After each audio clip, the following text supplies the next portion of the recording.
Salve pessoal! Ontem o Brasil inteiro se sentiu vitorioso no anúncio de que a atriz Fernanda Torres venceu o Globo de Ouro de melhor atriz em filme de drama. Foi verdadeiramente a vitória de um país inteiro e não à toa reacendeu o orgulho nacional em muita gente. Eu quero aproveitar essa feliz oportunidade, essa grande oportunidade para debater o mercado nacional de cinema no Brasil e as oportunidades que esse setor da vida brasileira nos dá enquanto país.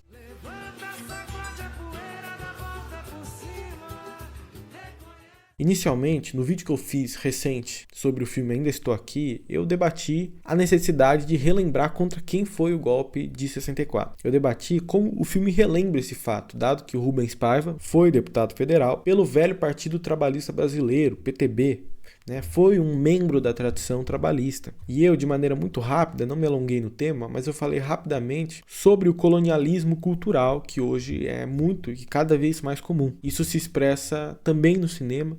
Todo mundo sabe a maneira com que filmes gringos hoje, filmes da Marvel, estrangeiros no geral, inundam as salas de cinema no Brasil. Enquanto filmes nacionais são minoria e são objeto de muita menos valorização. O filósofo Walter Benjamin, por exemplo, ele vai apresentar a chamada dialética da lembrança e do esquecimento, que é operada pela classe dominante que detém o monopólio de escrita da história e que pode determinar o ponto de vista pelo qual a indústria cultural, a historiografia oficial e por aí vai, vão olhar para os acontecimentos históricos e o que deve e o que não deve ser divulgado. No Brasil, e isso não é culpa dos cineastas, não é culpa da população no geral, dos roteiristas e por aí vai, mas no Brasil é muito mais fácil ou a gente assistir filmes da história geral, história estrangeira e mais, sobre o ponto de vista da centralidade do capitalismo, dos interesses deles. Mas, por exemplo, eu já debati isso aqui em uma live no canal, não existe filme sobre a coluna Miguel Costa Prestes no Brasil. Por exemplo, ano passado foi centenário, ano de centenário da coluna Miguel Costa Prestes, que foi a maior marcha militar da história do mundo e não tem filme. Filmes sobre cabanagem, sobre a balaiada, sobre a independência da Bahia, de 2 de julho. Acabei de voltar da Bahia em uma viagem de férias e é muito bonito a maneira que eles reverenciam essa data do 2 de julho, tem praça, tem tudo.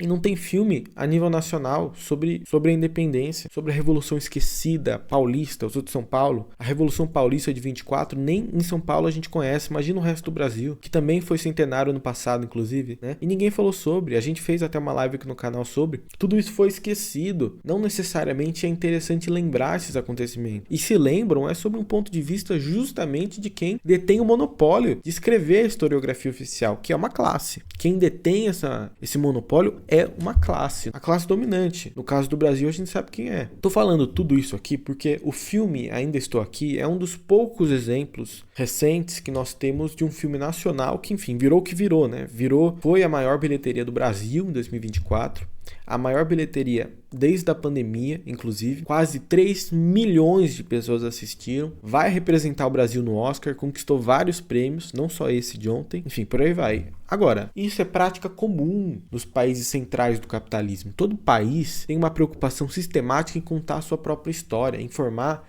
um ethos nacional, uma identidade nacional, consolidar uma autoimagem que revele a grandiosidade da sua nação, do seu povo, que conte o lugar desse país no mundo, o que particulariza esse país no mundo. E o cinema é central para isso. O Brasil, sistematicamente, não faz essa disputa de narrativa, da memória. Tem um filme ou outro sobre o movimento negro no Brasil, sobre o sindicalismo no Brasil, sobre as revoltas populares do Brasil, sobre o movimento tenentista. Bicho, já citei aqui a coluna Prestes. Dava pra fazer um filme por ano, tá? Da coluna Prestes. Por ano. De todos os levantes tenentistas que o Brasil viveu, sobre o tenentismo no geral, sobre a revolta do 18 do Forte de Copacabana, sobre a Revolução Esquecida paulista de 24, sobre a Comuna de Manaus, que também é de 24, portanto também foi centenário ano passado e ninguém falou sobre. É um erro inclusive da própria esquerda que esqueceu esses temas, não está debatendo esses temas. A Revolução Esquecida de 24, eu vi conteúdo sobre em canal de esquerda em só 2, o nosso, que tem, enfim, um alcance menor, e no canal do Jones Manuel, em uma live com o Francisco Quartim de Moraes, um grande de um camarada também, de muito valor, mas só assim. Eu acho que só. E aí, assim, nos Estados Unidos, e aí, claro, né, de maneira imperialista, porca, neocolonial, mentirosa, inclusive, distorcendo a história, mas os Estados Unidos produzem a sua versão da história. Os Estados Unidos se legitimam na ordem internacional, entre outras coisas, né, com o mito de que os Estados Unidos salvou o mundo do nazismo. Todo ano tem filmes sobre isso, simplesmente todo ano. Sempre vangloriando os Estados Unidos e esquecendo o papel de outros países, membros dos aliados, inclusive a própria União Soviética. Agora, tem filme no Brasil constante sobre a FEB? Todo ano. Tem filme no Brasil sobre a FEB? Sobre a Força Expedicionária Brasileira? Sobre os pracinhas da FEB, que foram heróis verdadeiros durante a Segunda Guerra? Tem filme no Brasil sobre o movimento soberanista, nacionalista, patriótico, o petróleo é nosso? Absolutamente nenhum.